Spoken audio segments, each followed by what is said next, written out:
7. Signs you have the extremely rare powers from God, but you don't know it yet. There's something about you, something you've felt your whole life but could never quite explain. It's that quiet sense of not fully belonging, that strange pull towards something greater, something invisible, something sacred. You've always had moments, fleeting, powerful moments where you felt like you could see through the world, like you were touching something beyond the physical.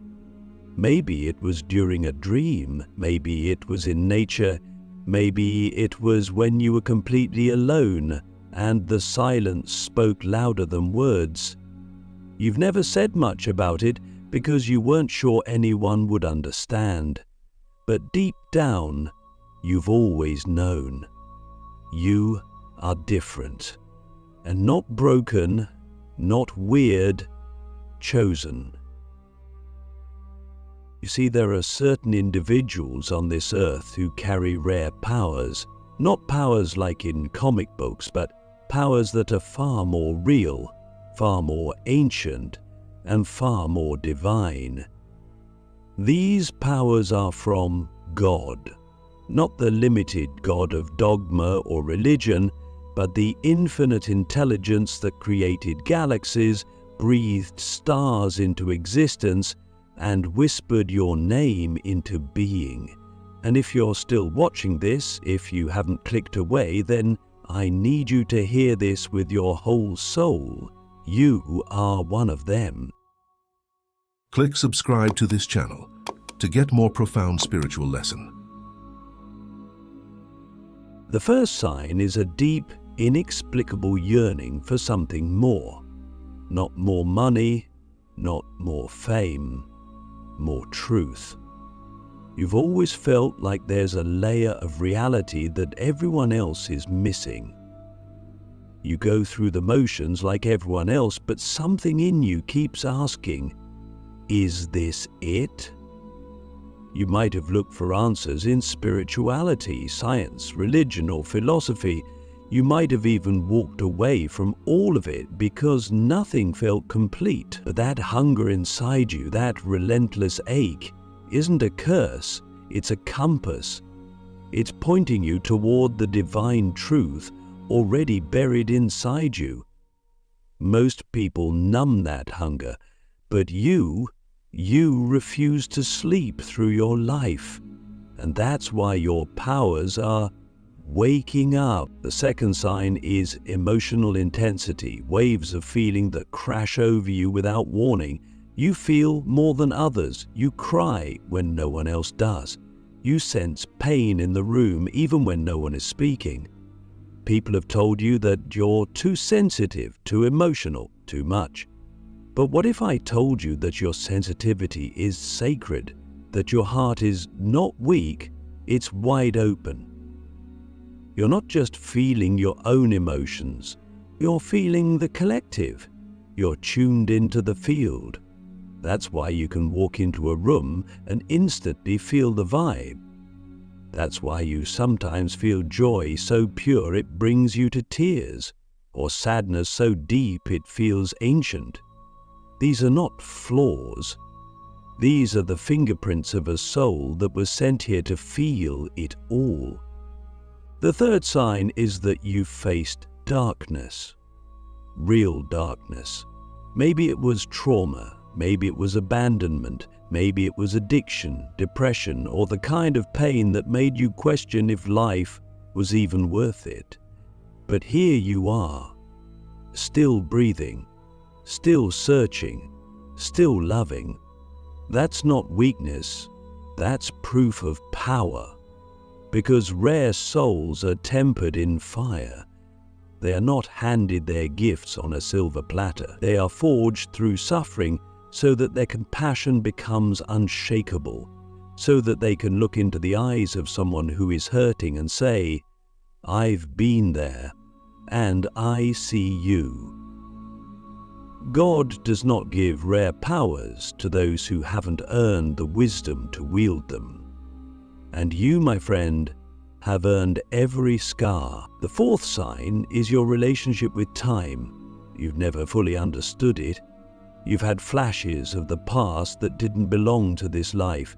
You've seen things in dreams that later came true. You get strange feelings before events happen. Sometimes it's déjà vu, other times it's a knowing that can't be explained. This is not your imagination. This is your soul remembering. When you carry divine power, the veil between dimensions is thinner for you. You can feel timelines, you can sense energy shifts. You're not just living in time, you're dancing with it. But most people don't know how to handle that. They tell you it's coincidence or fantasy. But let me ask you something. If it's all just coincidence, why does it keep happening to you? The fifth sign is solitude. You crave it more than most, not because you hate people, but because the noise of the world overwhelms the sacredness of your inner world. You've always felt a little outside the crowd, even in a room full of people. You might have been the quiet one, the observer, the one who notices the things no one else does. And in that solitude, you've felt something deeper, a presence, a whisper, a divine intelligence that doesn't speak in words, but in feelings, impressions, and synchronicities. That's God. That's the force that speaks to you when the rest of the world is asleep. And you've heard it. You just didn't realize how rare that is. The sixth sign is your draw toward the mystical. You've always been fascinated by the unseen. Maybe you've read about energy, chakras, the soul, or ancient wisdom. Maybe you've explored meditation, prayer, or sacred rituals. You've always felt like these things held a deeper truth. And they do, because your soul remembers. You've done this before. You've walked these sacred paths in other lifetimes. That's why you're drawn to them now. Divine powers don't just show up. They awaken slowly, like a forgotten language being remembered syllable by syllable. And when you feel that pull toward the sacred, it's not just curiosity, it's calling. And the seventh sign, the one that most people ignore, is the impact you have on others even when you don't try. People tell you their secrets without knowing why. Strangers feel safe around you. Children and animals are drawn to you. When you speak, people feel something shift inside them. That's not charisma, that's divine resonance. Your aura carries a frequency that others feel, even if they don't understand it. You don't need to shout your truth. You are the truth. You don't need to preach. Your presence teaches. But here's the deeper question. Are you ready to own that? Because you've gone your whole life thinking these things were just quirks, just odd details. But they're not. They are signs, markers, evidence that you carry something extremely rare, a divine spark, a cosmic assignment. You don't need to earn it, you already have it. You don't need to prove it, you just need to remember it. And now we begin the real journey, the unfolding of what it means to live with divine power in a world that has forgotten its own soul. This is where the story gets intense. This is where the stakes rise. Because knowing is only the beginning. Becoming is where the true miracle happens. The sacred burden, why your divine powers come with pain, and how to transcend it. You've felt it, haven't you? The heaviness, the ache that lives beneath your ribs. The sense that no matter how much light you carry, there's always a shadow trailing close behind. And maybe you've wondered why.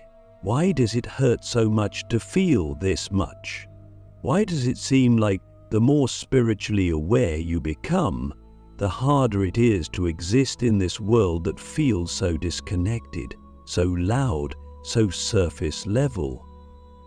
This is the sacred burden. It's the price of waking up in a world that's still asleep. It's the cost of carrying divine power in a human body, one that still breaks, still tires, still longs for understanding. But I want you to know something few ever say out loud. You're not broken because of the pain. You're powerful because you've survived it. Rare powers from God don't arrive as glittering gifts wrapped in silk. They arrive as burdens wrapped in mystery. They arrive through loss, through heartbreak, through moments where you thought you were being destroyed. But what if you were being remade? What if every time you were brought to your knees, it wasn't the end of you, but the beginning of something sacred? You see, divine power cannot live in a closed heart. It can't flow through a soul that's afraid to feel. That's why you've been cracked open again and again, not because the universe is cruel, but because your soul said yes to a bigger mission. And that mission required depth, empathy, vision, the kind that only pain can awaken.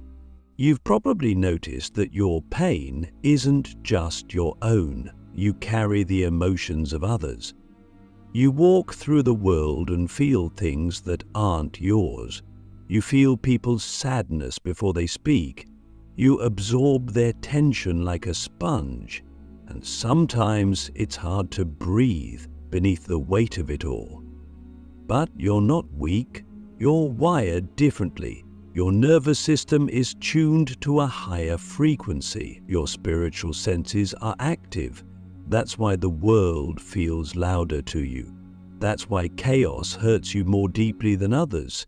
You are not just living in the world, you're feeling the world. And that means you have a responsibility to protect your energy like it's sacred ground. Because it is.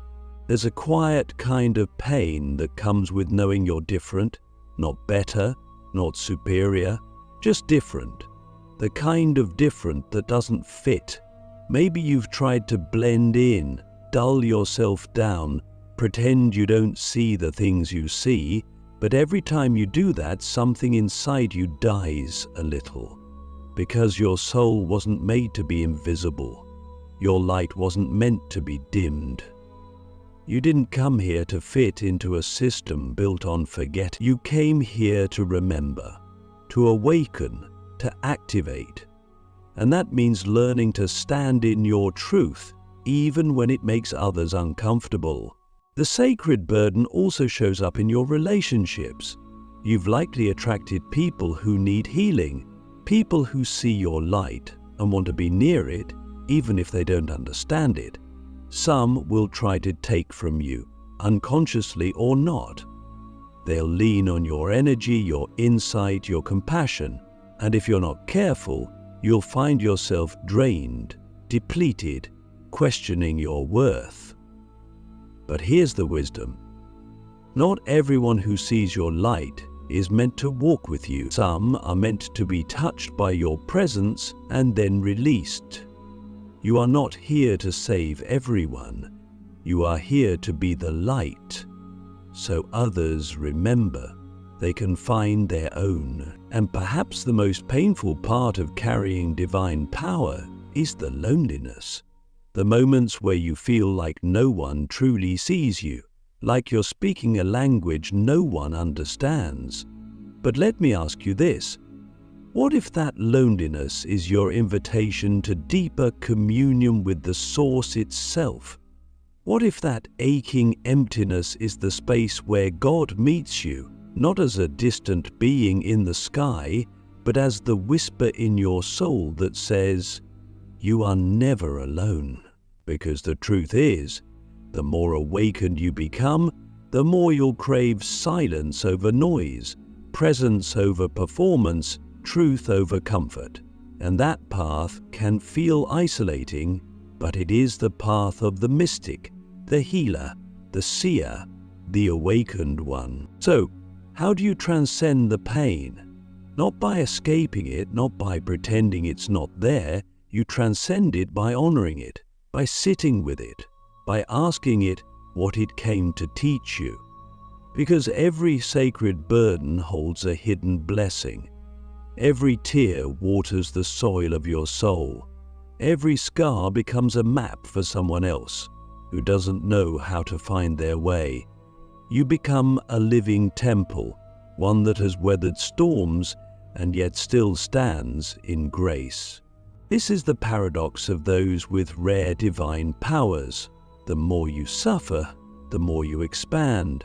The deeper you descend, the higher you rise. And one day you'll look back and realize that the pain didn't break you, it birthed you into someone who doesn't just talk about light, but embodies it. Someone who doesn't just believe in healing, but is the healing. So I ask you now, in this sacred moment, can you stop running from the pain and instead see it as the very thing that proves your divine purpose is real?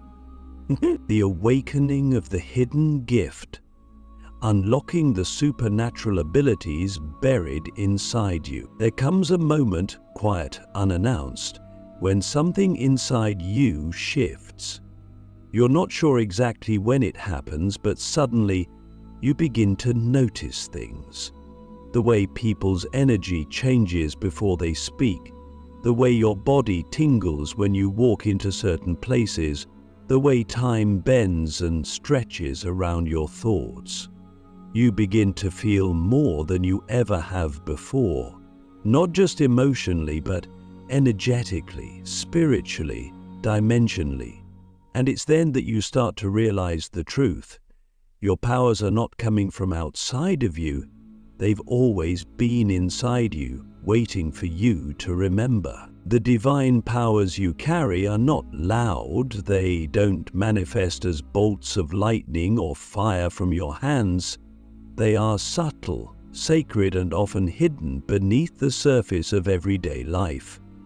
But when you begin to live in alignment, when you clear out the noise, the distractions, the fear, these abilities begin to activate. You might notice your intuition sharpening, almost like it's whispering to you before your mind can catch up. You walk away from situations and later realize you knew exactly what was going to happen. That's not coincidence, that's claircognizance, clear knowing. It's one of your first gifts, and the more you trust it, the more it grows. Another gift that begins to awaken is empathic transmutation, the ability to feel others' energy and shift it. It starts subtly. You're in a group and someone's anxious, and they just seem to calm down when you're near. You touch someone's hand and their sadness begins to lift. You speak a few words and something in their eyes lights up. They might not even understand what just happened, but you do. Your energy is medicine. Your frequency is a healing field. You don't need to do anything. Your being is the miracle. But here's the challenge. Can you recognize your energy as sacred and protect it as fiercely as you would a child? Some of you may be unlocking vision, not with your eyes, but with your third eye.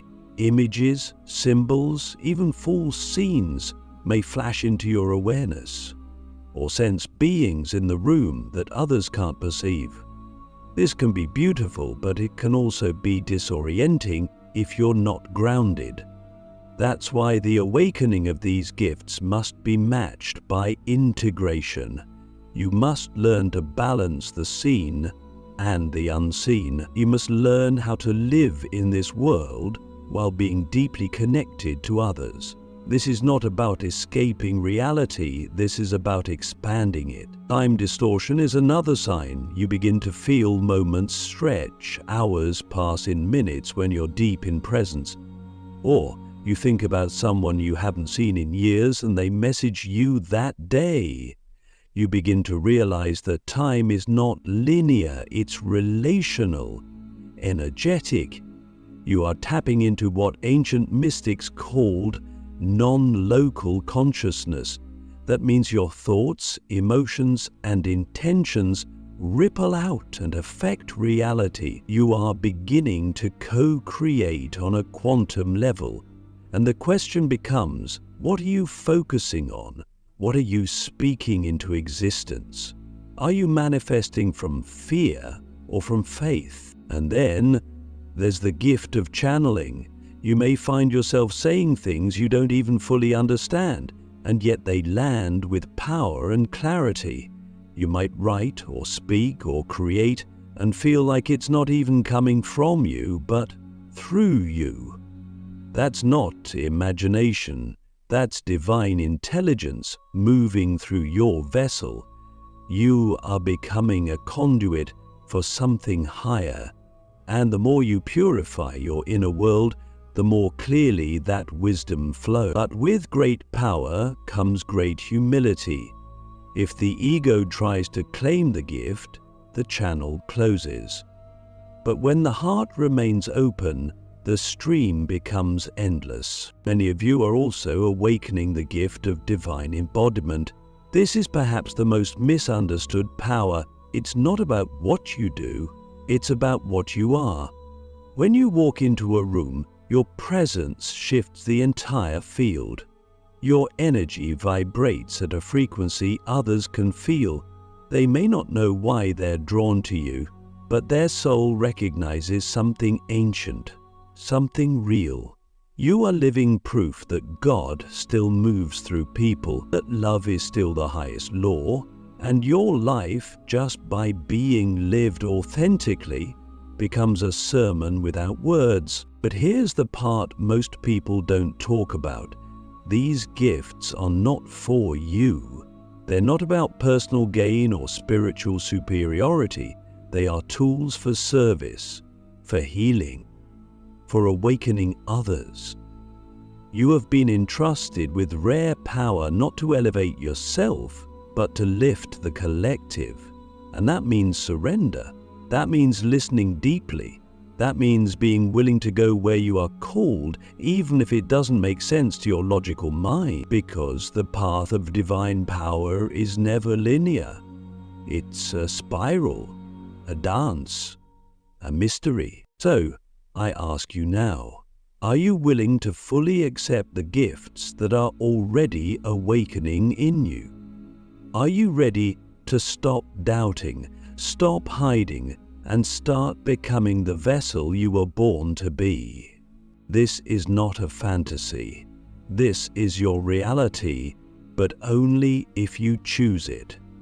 Only if you have the courage to believe what your soul has always known, that you are never ordinary, that you were sent here with a purpose, that the power of God lives within you, and it's time to set it free. The divine mission, what you were truly sent here to do with these rare powers. Now that you've begun to see the signs, feel the sacred burdens, and awaken the gifts that were always hidden inside you, one final truth begins to rise to the surface. Clearer, louder, undeniable. You were sent here. Not randomly, not accidentally. Sent with intention, precision, and divine timing. And you didn't come empty-handed. You came carrying rare powers from God. Not to impress, not to dominate, but to serve, to awaken others, to be a living bridge between the seen and unseen worlds. This is your divine mission, and everything you've been through, every heartbreak, every intuition, every moment of loneliness and light has been preparing you for it. Your mission is not a job title. It's not a role someone assigns to you. It's not limited to a stage, a platform, or a certificate. Your mission is encoded into your soul. It's the vibration of your being, the resonance of your presence, the ripple of your consciousness. Wherever you go, you bring light. And not the kind of surface light that avoids the shadows, but the kind that sees the shadows and still chooses love. That's why the world needs you now more than ever, because we are in a time of deep forgetting, and rare souls like you are the ones who remind others what they are. You were sent here to walk through the illusion and not be blinded by it, to live in a world of noise and still hear the whisper of truth, to touch others not with force, but with frequency. And you don't need to wait until you're perfect or ready. You're ready when you remember. You're ready when you say yes. Your divine mission may look quiet. It may look like listening deeply to someone who's never been heard. It may look like raising a child with awareness. It may look like creating beauty in a world obsessed with speed. Or it may look massive, leading, guiding, speaking, building. There's no one way to serve, but there is your way. And when you walk it with integrity, the universe moves with you. So many of us have been taught to chase purpose as if it's something we must find outside ourselves, but the truth is, your purpose is not found. It's unlocked from within. And it becomes clear the moment you stop pretending to be someone else, the moment you stop negotiating with your inner knowing, when you speak the truth even if your voice shakes, when you hold space for someone else's healing, when you create from the soul instead of for approval. That is your mission in motion. You don't need permission to start. You never did. But here's the part that most run from. Your mission will ask everything of you. It will require you to let go of old versions of yourself. It will demand that you shed your fear, your masks, your doubt. Not all at once, but layer by layer. It will push you to trust the invisible, to walk in faith, because when you carry rare powers from God, the path is not always clear, but it is always allied, and the more you walk it, the more the miracles unfold. Not because you forced them, but because you became the version of yourself who was always meant to receive them. So I ask you now, from the deepest place of knowing, what will you do with the power that lives inside you? Will you hide it out of fear, or will you honor it with your life? Will you dim your light to fit in, or will you let it blaze like a beacon for others to find themselves through you? You are not here to play small. You are not here to be liked. You are here to awaken, and in doing so, awaken the world around you. This is not a fantasy. This is your divine mission, and it begins the moment you remember who you are.